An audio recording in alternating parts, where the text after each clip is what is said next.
Hello everybody, this is ManuS and welcome back to the MTG Arena set review for War of Despark.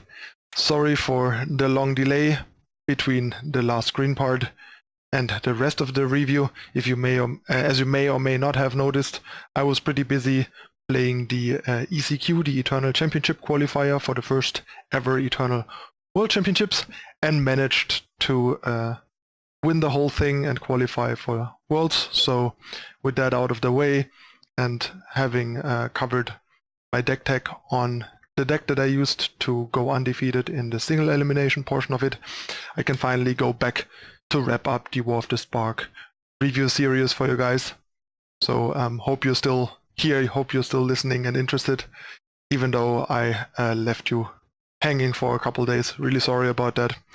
But I hope you have some understanding that when juggling multiple card games, these things can happen. And it was worth it. I got rewarded with my much desired qualification for Worlds. Alright, before we dive into the first part of the multicolor cards, you know the drill. Hit the subscribe button, turn on the notification icon to not miss out on future content, and please consider whitelisting YouTube on your adblock. That would really help me a lot. And now on to the cards.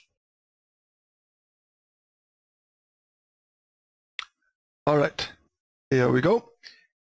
First card is Ajani the Greathearted. The rare Planeswalkers basically have two abilities, unlike the uncommon Planeswalkers. So here we have a plus and a minus ability. Sometimes it's a plus and an ultimate, for example. But it's always going to be a plus in either a minus or an ultimate. So 5 loyalty here again, +1 gains you 3 life, not very relevant, quite marginal, but decent against something like mono red, which is pretty popular right now. Your creatures have vigilance, making you fight nicer. The main appeal of the card basically is the -2, putting a +1/+1 counter on each creature you control, and a loyalty counter on each other planeswalker you control. This card might be worth trying out in Selesnya tokens mainly. Not sure if there's any other deck that would want it. The card is pretty decent, but I think it's a bit too specific at what it does outside of specifically Selesnya tokens. I don't know, maybe there's some other Selesnya deck that could be built and this could fit into it, but for now I don't think this has much potential elsewhere. In Limited, however, this is really powerful for obvious reasons. Vigilance is nice, buffing your entire team multiple times is strong, and even gaining life is not terrible. So yeah, in Limited, this is a pretty high pick. Keep in mind you have to commit to 2 colors and you have to commit to green-white as a combination, which is usually not something you want to do this early. You can splash it in green decks, which helps a lot. White is probably among the weaker colors in the format. Some people argue even that green and white are the 2 weakest colors, so another argument against playing that. But then again, like green-blue might be one of the best archetypes. So green is definitely something that I have had good results with and I'm happy with, and splashing something like Ajani into a Simic Proliferate deck is not particularly hard with New Horizon and stuff like that. So yeah, still a pretty high pick, just not sure if I would over what I would first pick it because of the kind of heavy commitment. Next we have Angrath's Rampage. This card's pretty sweet. I think it's gonna be a bit better in Constructed than in Limited, but even in Limited it's pretty decent, especially given that it gives you a main deck answer to artifacts, which can come in handy. There's not a whole lot of artifacts and it won't matter often, but when it does, it's nice. But mainly the Planeswalkers. Having a decent answer for the Planeswalkers that you will usually face is nice, and you can always just use it to kill like their first decent creature if the creature is good enough, because it'll usually only work on the first one because they get to choose. So in Limited, I would say it's kind of like decent but not great. In Constructed, it seems a lot better simply because of the flexibility. So yeah, the card definitely has potential to show up in Constructed. Next we have Bioessence Hydra. 5 mana 4/4 trample. When Bioessence Hydra enters the battlefield with a +1/+1 counter on it for each loyalty counter on planeswalkers you control. So you definitely want to have planeswalkers around to really get good value out of Hydra. And when one or more loyalty counters are put on planeswalkers you control, you also put that many +1/+1 counters on Hydra, making this quite a monster, especially in limited with like a rare or a mythic planeswalker out that can also go up, or even just with proliferate. Like if you have a uncommon planeswalker out and this proliferate, you proliferate a counter on this, proliferate a counter on the planeswalker, and then the planeswalker counter will also put another counter on Hydra, making Hydra grow real fast. In Constructed, I don't think the card's particularly relevant. It's a 5-cost trample, pretty vanilla fatty that just dies to cheap removal way too easily, so not particularly interesting there. Next we have Casualties of War. That card's pretty sweet, especially limited. This is brutal. 6 mana, you usually get to kill a creature, a land, and a planeswalker. The land you might kill might not do that much anymore, but there's New Horizon and stuff, so blowing up a land with New Horizon is nice additional value. Sometimes you might get an artifact or an enchantment, especially an artifact creature, for example, to get additional value here, but even just killing a planeswalker and a creature is a pretty solid deal for 6 mana. I think in Constructed this is a bit too expensive for what it does, and probably won't end up making it into Constructed, or at very least only very fringe. Next we have Cruel Celebrant, the newest version of Blood Artist. This one is a 1/2 for 2, and whenever Cruel Celebrant or another creature or planeswalker you control dies, each opponent loses 1 life and you gain 1 life. So it only affects your side of the board, but it even works for planeswalkers, which is a neat little additional bonus. And this is definitely a sweet card, and a card that people will be messing around with. We've already seen some sort of Orzhov aristocrat style decks. There's also potential to try that in MANU, for example.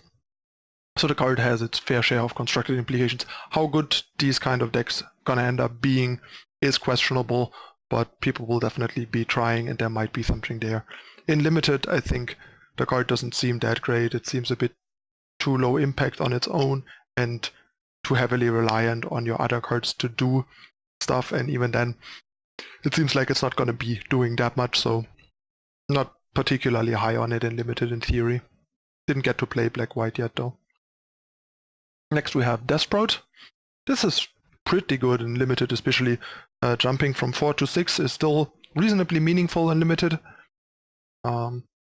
Being instant, destroying any creature unconditionally is also really nice. Generating card advantage is great.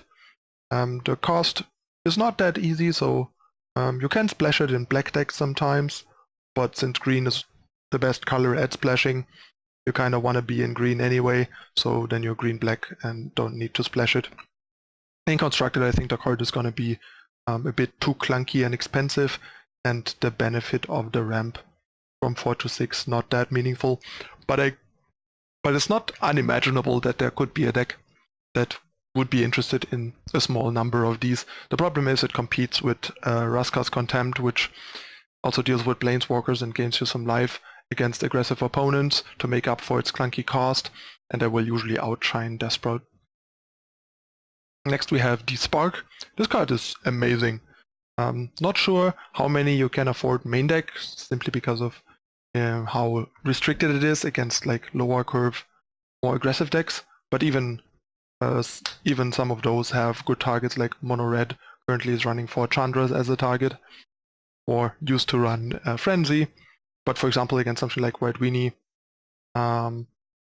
you still have Loxodon as a target. So there's usually like 4 targets in each deck, meaning that like the first copy is still fairly easy to support in most decks.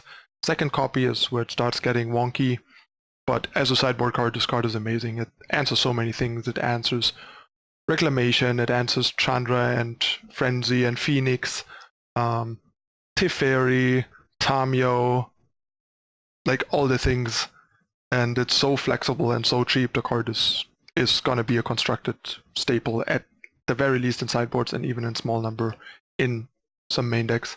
Really great card, and I'm pretty sure the card gonna have some impact in older formats as well, as long as there are enough expensive cards there, at least as a sideboard card. So yeah, pretty cool card.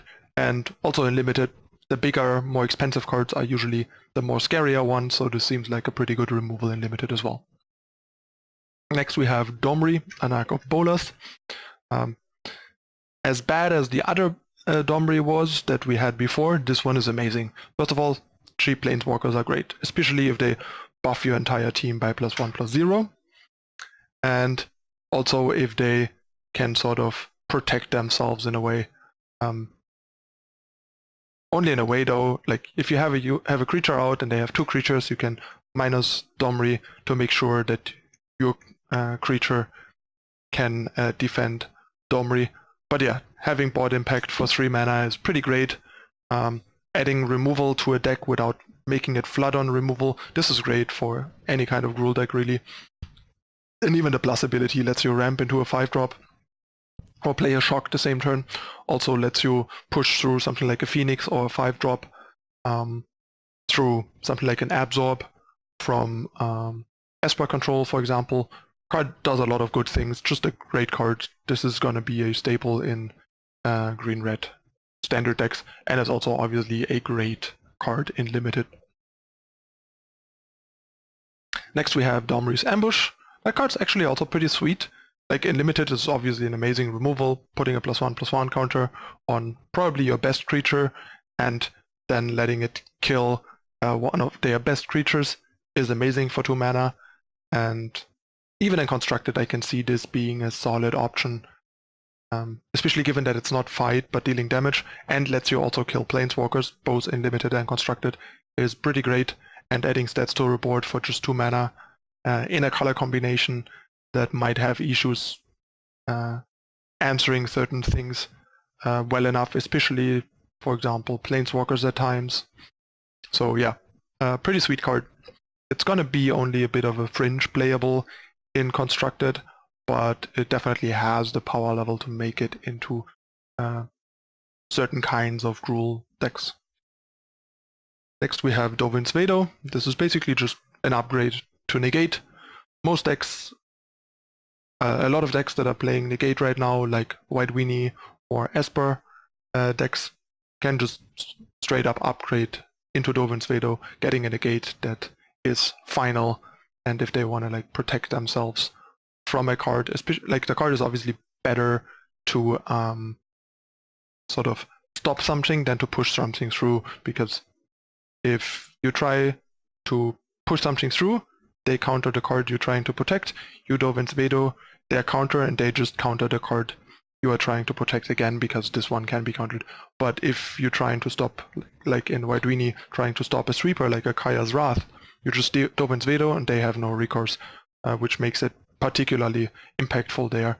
But so it's more of the fact that it can't be countered matters more for the defensive countering player, not the one trying to push something through. But yeah, great card, nice upgrade. Definitely makes White Weenie, for example, a bit better at stopping certain things.